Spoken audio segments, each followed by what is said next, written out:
This is Matt, and this will be a video on how to add links to your Letterboxd bio. So I'm right here on my main Letterboxd profile. You can see right here that I do in fact have a link for one of my websites.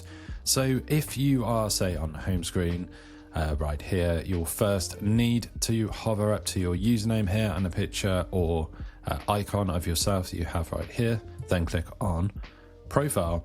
And then from there, we are going to click edit profile.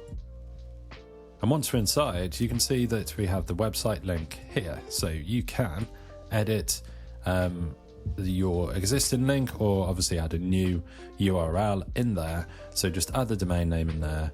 Then you will click save changes, the green button at the bottom. And just like that, when you go to the profile, you go back to your profile, you will see that in fact, you have your link here, and that's a clickable link. That'll work for people on whether they're on desktop, whether on mobile, whether on cell phone. They'll be able to see your link and click your link, and you should drive traffic.